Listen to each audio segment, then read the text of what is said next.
Hello and welcome back to the KCC channel. I'm Rob and I hope you are having a wonderful day today. Today I have 3 stories for you from the Malicious Compliance subreddit.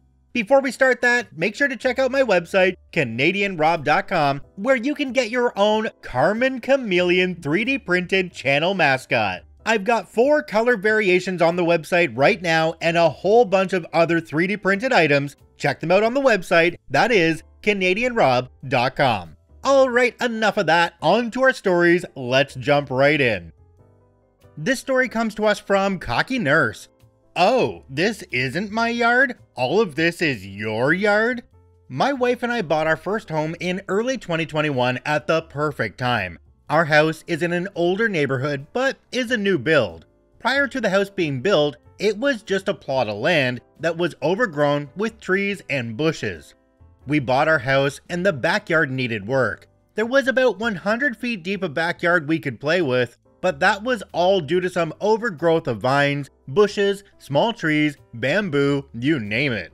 To give some context, our plot of land is shaped like a parallelogram. It doesn't just go straight like a rectangle. Our yard is sort of angled. My wife and I worked hard to start clearing it out. It turns out we still had about 25 feet deep of backyard to play with once all of the crap was removed. We started out in the center and cleared it out and then started working on the sides of the overgrowth. We got to the neighbor to our left and found our survey stake, so we stopped there. We started on the other side, and after a few days of working on it, we come outside to a patchwork fence from our neighbor to the right. This fence was just tree limbs and things stabbed into the ground. We still had a good 15 feet or so to reach our other stake, but seeing as though we hadn't met or talked to these neighbors yet, we decided to stop there for now since it was getting colder out, and we didn't want to step on the new neighbor's toes. Fast forward a few months and it's springtime. That patchwork fence had long fallen down and limbs and things had been removed. I start mowing my lawn, and I mow from my front stake diagonally to where my back stake is, which I'm able to see pretty clearly through the overgrowth. I start cutting the overgrowth and I get through most of it that day. I make a huge pile in the back of my yard, and a company comes out the next day to remove the brush with 4 truckloads. The next week, I go to cut my grass and see that there's rocks and sticks laid down way into my yard, about halfway down, and it goes all the way back to where the original patchwork fence was. I'm curious as to why my neighbor would put them there, so I started doing some research. I pulled out our survey from when the house was being built and started walking our property line. From our front marker to our back marker matched, so I walked between the back left marker to the back right marker. It also matched. Our survey said 115 feet of length between survey pins. I used both a really long tape measure and one of those walking measurers and got plus or minus 3 feet of 115 feet. So I knew we were right on the spot. Of note, I had also tried introducing myself to my neighbors, and the husband was quiet but nice, but the wife just ignored us. No waves, no smiles, nothing. So I moved the rocks to the back of my yard and throw the sticks in the yard waste bin. I finish cutting the grass and start working on spraying the little root systems from the brush that I had removed the week prior. All of a sudden, our male neighbor comes outside and walks towards me. He says that, "Hey, just so you know, you removed our privacy plants that helped conceal us from the people behind us.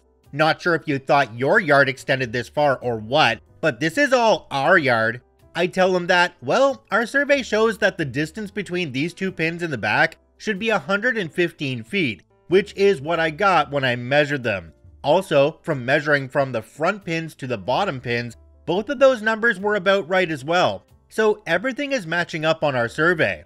He says, "Well, my wife works for the city and they can see exactly where the plots are, and my plot goes to here," while pointing like 15 feet into my yard. I tell him that we can split the cost of a survey if he wants, and he's not interested and goes inside. I keep doing my thing in my yard, and 2 weeks pass by, and I go to cut the grass again. There are now bricks, rocks, more limbs, yard spray paint, and flags 15 feet into my yard. I'm now really irritated. I knock on the door with no answer, despite them both being home. I know this because I could see them through the window when cutting grass. I also saw they were live viewing me on the Ring. I move what I can and finish cutting the grass. I go to Lowe's and pick up some string and run string from my front stake to my back stake. Next week, it's cut and laying way inside my yard. When he was getting into his car later that evening, I ask why they cut my string. My mower must have ran over it. I tell him that it's strange his mower ran over it and it ended up in my yard where he says my yard ends. I then tell him that my survey is new and more likely to be right than whatever system his wife is using to determine the plots. He tells me, well then, I guess you're gonna have to pay to get a new survey done. Okay, I will. I got many quotes, and the two lowest I got were $550 and $980. The highest I got was $4,400. The $550 was from the company who did the original survey before the house was built. Not sure why the price was so vastly different for the same services, but whatever.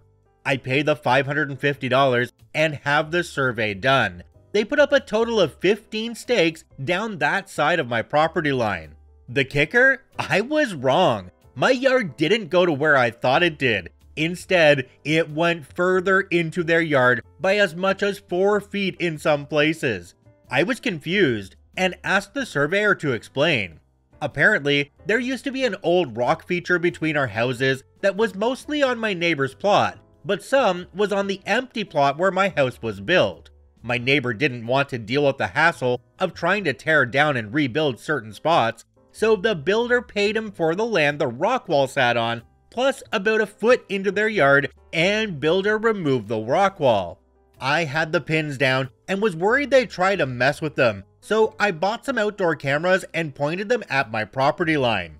We went on vacation, and when we came back, yep, the stakes were gone.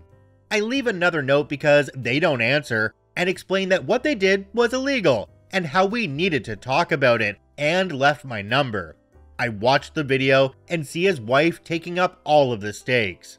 I don't hear anything for a few days, so I end up speaking with the husband while he was about to go for a run. He claims he never got my note, and he didn't know anything about my stakes. I tell him I have his wife on video removing the stakes. He says he will talk to her. I get a text that night apologizing and saying they won't remove the stakes again. What happened to not getting my note that had my number? I'm like, no, you won't remove the stakes again, and you will be paying for another survey. He says that they didn't know it was done by an actual surveyor. I tell him it doesn't matter. We go back and forth before he eventually concedes after I threaten small claims and police. I call the original surveyors and explain the situation. They say, well, we don't want to do a job that has potential criminal implications like this, so we won't do it again. I call the next lowest quote I got. They were now able to do it for $900. I say, let me get back to you and let my neighbor know. He's fuming, saying, no way is that right. A survey doesn't cost that much, blah blah blah. I tell him he's free to get his own quote for that side of the yard and give him 5 companies I tried, not the original since they didn't want to be involved. A week passes and I ask him what quote he ended up getting that was the cheapest, and he says it was the $900, but he wouldn't be paying it. I tell him, okay, pay the $500 fine, get a misdemeanor, and we will go to small claims, and you'll still end up owing me since I have it on video and via text. The next day, I'm handed $900, all in $10 and $5 bills, and he walked off. The $900 quote ended up going back up to around $1,000 since we waited too long and they had too many bookings. I called the original company and told them that, hey, we settled our differences, he paid me for the cost of the survey, and I'm just going to get another one done. Could you come out and do it? And they came out and did it for the same $550. I now have a fence and trees lining both sides of my yard, and I believe the neighbors are moving soon based on the furniture I see them taking out. Jumping down to the comment section on this one, there's one from a user called Gadget73. It says, went through this with my neighbor, it ended up in court because he swore the 3 surveys were incorrect. never provided one of his own to dispute it. He lost, appealed it, lost again. Cost a lot of money to recover those few feet of dirt. Seems like your neighbor was a lot more reasonable. OP responded to this one and said, "Darn, that sucks for them. I didn't even care about the extra few feet all that much. I just wanted to know what is mine and what is theirs." And they were kinda dicks about it. My yard actually extends too much into their yard. I can touch their house with a broom from the edge of my yard in some spots, laugh out loud. Knowing that it was the wife that went out and removed the stakes, it makes me wonder if she is the main instigator for this whole darn crap show. Like, if you think about it, they don't want to stay in that house anymore because she can't go outside. Everybody knows that she has been beaten, and she just can't face that. This story comes to us from Maybe I'm Okay. No one's stuff can be left lying around? You got it. This happened a few years ago now when I, 22 female, was 18 and still living at home. My mother, then 65, was and still is a raging narcissist and a control freak. In a way, I can't really blame her since she grew up practically looking after her siblings, but it's something that slowly destroyed our family life. I was diagnosed with high-level ADHD when I was 19, which explained a lot of difficulties growing up. But this is the backstory to why my mother is terrified of me touching her stuff. My mother had this hatred for things not being done her way, to the point she would go through her friends and family's trash to rip up posts and stuff with names on it because people will find your address if they look through the bins. If they're looking through my bins, they're already outside my house, so I don't think they need my address, to be frank. But she would move everything of mine, put it away in places it doesn't live, shove it in bags, goes into my room to try to tidy it away, and I lose things, break things, don't have enough clothes out, etc. It was endless, and I was growing angry. My father is an enabler, so would always defend her even when he knew she was wrong. What tipped the scale was a seemingly normal day. When I cook, I usually clean a little as I go along, but do the bulk after I finished eating. Every single time, without fail, as soon as my butt touched the chair to eat, she'd be in the kitchen screaming about how it's so dirty and no one does anything in this house. And then there's the smashing pot sounds and noises of anger. We've all gotten used to just tuning her out mostly. When I take a shower, I always dry myself, head up to my room, telling them the bathroom's free, but not clean, and then get into new clothes, quickly blow dry my hair and moisturize my face, and head down to clean up the bathroom. Screaming, shouting, compares herself to a slave, no one respects her house, etc., etc. Every single time. She wouldn't even need the bathroom, she'd just enter it to complain. This time, however, she brandished my shampoo bottle in my face and screamed about how if I didn't put things away fast enough, I was in my room for maybe 10 minutes, then she'd kick me out because she was fed up of tidying everyone else's stuff up. No one asked her to. After she's been on her feet all day at work, she logs books on a computer, plus she refused to retire. Cue Malicious Compliance. For 4 long weeks, I put everything away, and I mean everything. Everyone else's stuff got put away or put on their placemat. I moved things around to their proper places. I put things away when she was mid-using it. Work stuff she left lying around got put back into her pile of papers. Her clothes dumped outside her room, blankets folded and stacked when she went to the toilet, spices and foods back on the top shelves. My mother is around 5'2", so struggles to reach things sometimes, whereas I'm 5'9", so can easily pop things out of her reach. Where they're stored, bottles, jewelry, glasses, pots, pans, everything was put away. For some reason, I loved it. It seemed to scratch an itch in my brain whenever I got bursts of motivation to do it. It took a month before she basically told me to F off doing it. She'd lost multiple things, kept having to call for help reaching stuff, sort through her papers, and ask me where I moved things. All I said to her was, "Do you see how annoying it is now?" and closed my bedroom door. I moved everything back the next day when she was at work, and for maybe one blissful week, she stopped nagging. Didn't last long, but I always remember it with a smile.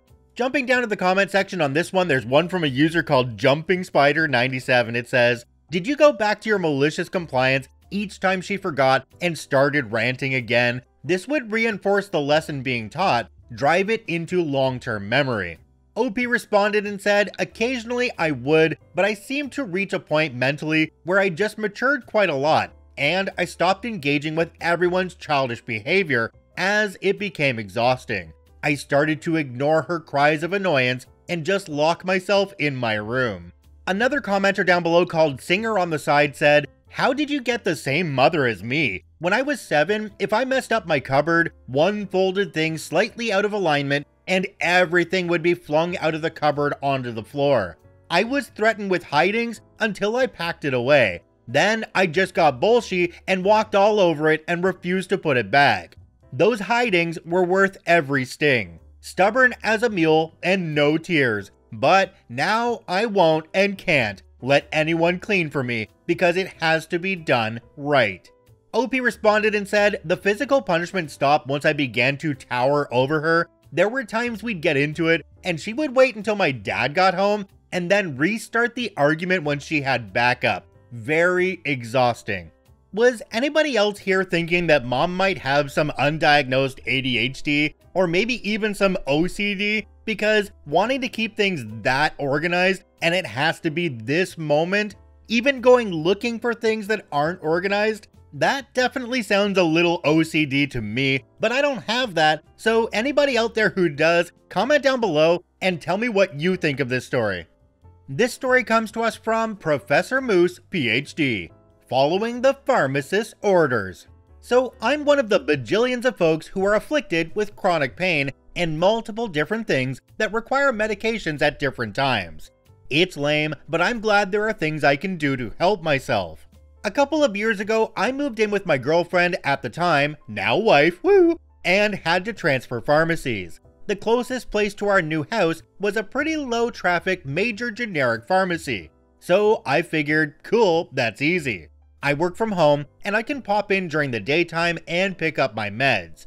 Mostly, this works out. I need to pick up maybe 3 or 4 prescriptions per month, and it usually goes exactly according to plan with a minimum of fuss. Except when it came to my Humira. For those unaware, Humira is an immunosuppressant that you can use to combat things like psoriasis, but in my case, it was to help lower my immune system that seemed heck-bent on ravaging my spine. Very mainstream medication. If you live in the US, you've likely seen the terrifying ads on a regular basis. I'd been taking it for years. They have a handy auto-injector pen that makes it virtually painless and easy to take. So I was very confused when I picked up my first prescription from the new pharmacy, and it was a bottle of the medication with a simple syringe provided. Not a huge deal. I could make it work, but it hurts a heck of a lot more to inject that into my stomach than it does to use the pen. So I asked the pharmacist about it. She had no clue what I was talking about, despite the fact that my rheumatologist script clearly said injector pen on it. I tried to tell her what was happening, but she said she was too busy, and if in the future I didn't get the injector pen, just don't pay for the script and send it back. So a month went by and I ordered my prescription again, making sure to call in and request over the phone that I have the pen instead of the syringe. I went and picked up my order. They're visually identical unless you open them up, and before paying for anything, I opened it up and saw that it was the syringe again. I turned to the tech and asked him to send it back and reorder the injector pen for me.